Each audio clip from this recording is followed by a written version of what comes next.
सल्लल्लाहु अलैहि या रसूल अल्लाह वसल्लम अलैका या हबीब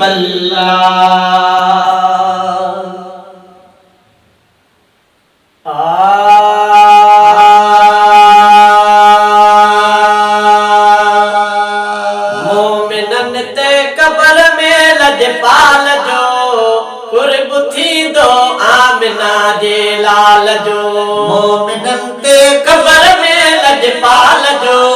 कुर्ब थी दो आमिना जे लाल जो मोमिनन ते कबर में लजपाल जो कुर्ब थी दो आमिना जे लाल जो कुर्ब थी दो आमिना जे लाल जो जद छड़े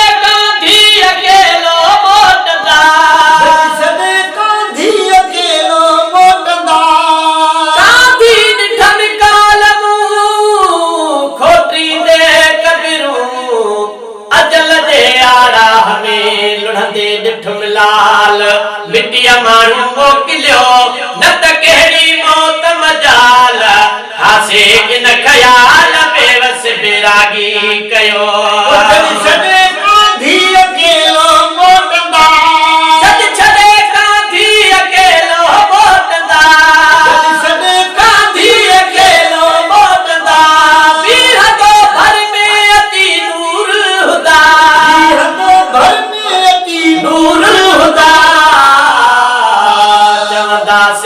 जल्दी जवाब दे सवाल जो जल्दी जवाब दे सवाल जो कुर्ब थी दो आमिना जे लाल जो कुर्ब थी दो आमिना जे लाल जो है मोमिनन ते कबर में लजपाल जो कुर्ब थी दो आमिना जे लाल जो कुर्ब थी दो आमिना जे लाल जो छा पुछी सघंदो न हूं दुसको समर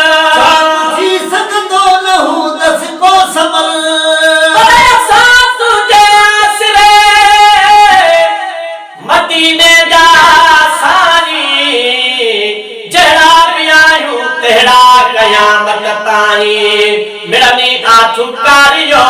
मत तू भिनगल लारी गुलाम नबी बदकार जूं शलबतियूं बख्शाई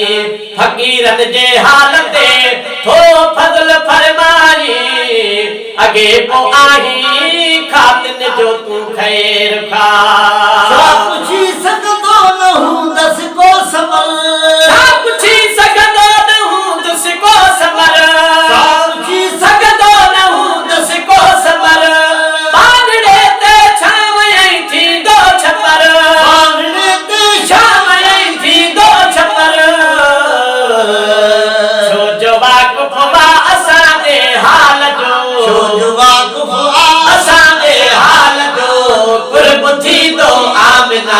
लाल जो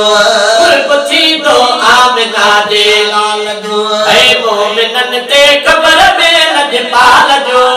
कुर्ब थी दो आमिना जे लाल जो कुर्ब थी दो आमिना जे लाल जो आज कल तरफानी दो जानी जवाब तरफानी दो जानी जवाब तन सथी तो कौन पोका थे हिसाब सथी तो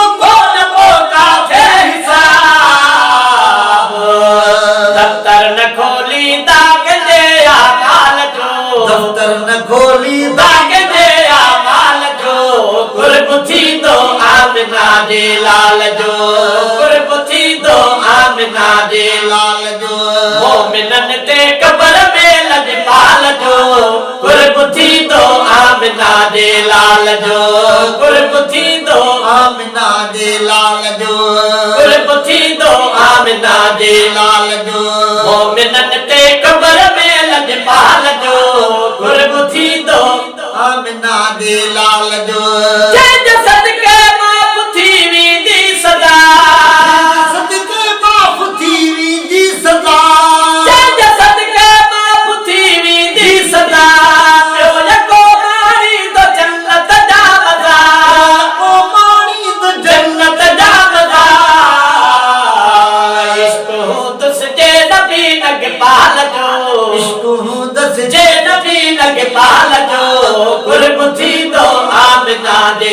लाल जो गुरबथी दो आमिना जे लाल जो ऐ मोमिनन ते कबर में लजपाल जो गुरबथी दो आमिना जे लाल जो गुरबथी दो आमिना जे लाल जो हर जगह ते यार जी हूंदी नजर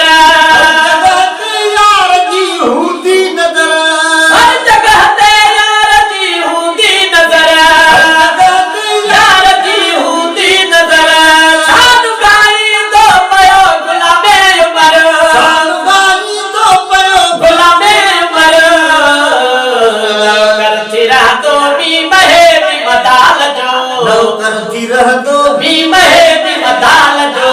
गुरबथी दो आमिना जे लाल जो गुरबथी दो आमिना जे लाल जो मोमिनन ते कबर में लजपाल जो मोमिनन ते कबर में लजपाल जो गुरबथी दो आमिना जे लाल जो सिताई जान हूंदी जान में जे सिताई जान हूंदी जान में शेर पढ़ंदासी नबीअ जे शान में शेर पढ़ंदासी नबीअ जे शान में